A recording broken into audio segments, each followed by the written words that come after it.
جس آدمی کو اللہ سے محبت ہے، اللہ کے رسول سے محبت ہے اور صحیح عشق کا دعوے دار ہے، اس کو چاہیے کہ وہ نبی کی سنتوں کی پیروی کرے، نبی کے طریقے پہ چلے۔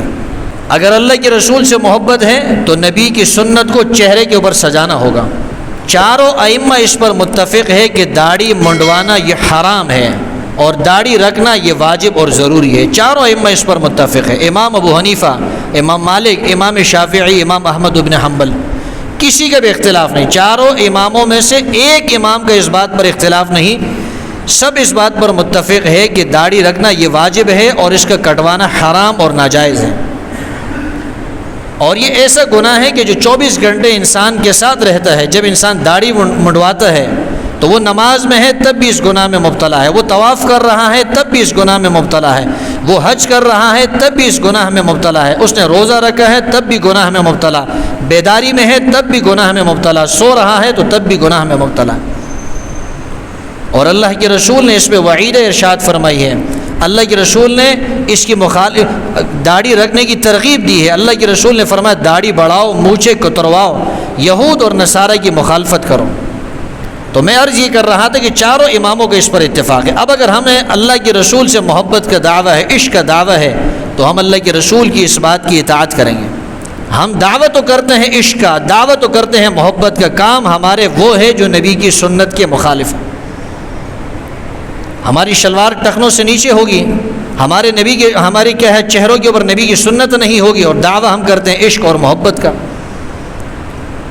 اس کا یہ مطلب نہیں کہ کسی نے نبی کی سنت اپنے چہرے پہ نہیں سجائی تو بس وہ اسلام کا دشمن ہو گیا۔ اسلام کا دشمن نہیں، لیکن یہ ایک ظاہری علامت ہے۔ انسان اپنی صورت بنا لے، اللہ سے یہ دعا کرے اللہ صورت تو میں نے بنا دی ہے، باقی معاملہ تیرے حوالے ہے، کیا معلوم اللہ تعالیٰ اس صورت پر ہی انسان کو جو ہے بخش دے، اسی پر انسان کی مغفرت فرمائے۔ ایک صاحب مجھ سے کہنے لگے یہ مجھے بتائے کہ یہ دین داڑھی کے اندر ہے یا داڑھی جو ہے وہ دین کے اندر ہے۔ ہم نے اس کو ترغیب دی کہ آپ داڑھی رکھ لیجئے، نبی کی سنت جو اپنے چہرے پہ سجا لیجئے۔ اس کو شاید یہ بات بری لگی، اس کو شاید غصہ آیا، تو کہنے لگا کہ یہ مجھے بتایا کہ دین داڑھی کے اندر منحصر ہے، دین داڑھی کے اندر جمع ہے، یا یہ داڑھی دین کے اندر ہے؟ کہنے لگا میرے سوال کا جواب دے پھر بات کریں گے۔ میں نے ان سے کہا میں سمجھتا ہوں کہ دین صرف داڑھی کے اندر نہیں، یہ مطلب نہیں کہ جس انسان نے داڑھی رکھ لی تو بس وہ مکمل دیندار ہو گیا، لیکن داڑھی دین کے اندر تو ہے نا۔ یہ تو آپ بھی تسلیم کرتے ہیں کہ یہ دین کا ایک جزء ہے، جیسے نماز دین کا ایک جزء ہے، روزہ دین کا ایک جزء ہے، حج دین کا ایک جزء ہے، زکوٰۃ دین کا ایک جزء ہے، ماں باپ کی خدمت کرنا، اولاد کی حقوق ادا کرنا، یہ دین کا ایک جزء ہے۔ اسی طرح داڑھی رکھنا اور نبی کی سنت کو اپنے چہرے کے اوپر سجانا یہ بھی دین کا ایک جزء ہے۔ میں آپ میں سے کسی کی توہین نہیں کرنا چاہتا، میرا مقصد آپ کی دل آزاری نہیں ہے، میرا مقصد صرف یہ ہے کہ آپ کو ترغیب ہو، آپ نبی کی سنت کی طرف آ جائیں۔ واللہ صرف درد دل کی وجہ سے آپ کے سامنے کیا ہے یہ بات عرض کر رہا ہوں۔ آپ میں سے کسی سے کوئی بغض نہیں ہے، کسی سے کوئی نفرت نہیں، کسی سے کوئی عداوت نہیں، کسی کو رسوا کرنا مقصود نہیں ہے، کسی کو ذلیل کرنا مقصود نہیں۔ میرے لیے آپ بہت قابل احترام ہیں، اور قابل احترام کیوں نہ ہو، آپ کا مسجد میں آنا، مسجد کے اندر نماز پڑھنا، مسجد کے ساتھ تعلق پیدا کرنا، یہ خود ایک ایمان کی علامت ہے، یہ خود ایک ایمان کی نشانی ہے۔ تو بہرحال میں عرض یہ کر رہا تھا کہ نبی کی سنت پہ ہم چلیں گے تو ہمیں یہ ایک ظاہری طور پہ محسوس ہوگا کہ ہاں واقعتاً ہمیں نبی سے محبت ہے، ہمیں اللہ سے محبت ہے۔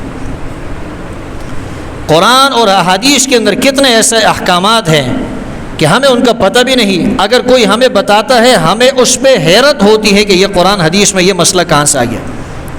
آپ کسی کو بتائیں کہ قرآن میں لکھا ہوا ہے کہ جو آدمی بدکاری کرے گا، زنا کرے گا، تو اگر وہ غیر شادی شدہ ہے اس کو 100 کوڑے لگیں گے۔ لوگ تعجب سے آپ کو دیکھتے ہیں کہ جی یہ تو بہت ظلم ہو رہا ہے، یہ تو کہیں بہت زیادہ تشدد ہو رہا ہے انسان کے ساتھ، لیکن اس جرم کی نوعیت کو نہیں دیکھا جا رہا کہ جرم کتنا سخت ہے، اور یہ نہیں دیکھا جا رہا کہ یہ اللہ کا کلام ہے، یہ اللہ کا فرمان ہے۔ جہاں اللہ کا فرمان آ جائے، نبی کا فرمان آ جائے، وہاں انسان کو اس کی عقلی وجوہات تلاش نہیں کرنی چاہیے، وہاں اپنے سر کو جھکا لینا چاہیے جہاں اللہ اور اس کے رسول کی بات آ جائے۔ اللہ کا حکم آ گیا، اللہ کے رسول کا حکم آ گیا، اس کی کوئی وجہ ہمیں سمجھ میں آئے یا نہ آئے، وہ علی الرأس والعین ہمارے سر آنکھوں پر ہے۔ ایک آدمی ہے اگر اس کی ہوا نکل جاتی ہے اس کا وضو ٹوٹ جاتا ہے، شریعت کہتی ہے وہ اپنے ہاتھوں کو دھوئے گا، اپنے چہرے کو دھوئے گا، سر کا مسح کرے گا، پاؤں کو دھوئے گا۔ عقل میں یہ بات نہیں آتی ہے۔ عقل میں تو عقل سے انسان یہی سوچتا ہے کہ دیکھو ہوا نکلی ہے تو اگر ہوا نکلی ہے اس کو استنجا کرنا چاہیے تھا، شریعت کہتی ہے نہیں، اس کو وضو کرنا پڑے گا۔ اب یہ چیز ہماری سمجھ میں نہیں آ رہی ہے، لیکن اللہ کا حکم ہے تو یہ سر آنکھوں پر ہے، ہمیں اس کو تسلیم کرنا پڑے گا، اس کے آگے اپنے سر کو جھکانا پڑے گا۔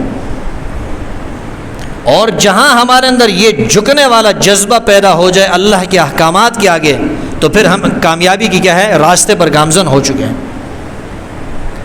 ہمارا افسر، ہمارے سینئر، ہمارا مالک اگر ہمیں کوئی حکم دیتا ہے وہ جائز ہوتا ہے یا ناجائز ہوتا ہے، ہم اس کو پورا کرنے کی کوشش کرتے ہیں، لیکن رب العالمین احکم الحاکمین جب اس کا فیصلہ آتا ہے، اس کا حکم آتا ہے، ہم اس کے اندر علت تلاش کرنا شروع کر دیتے ہیں۔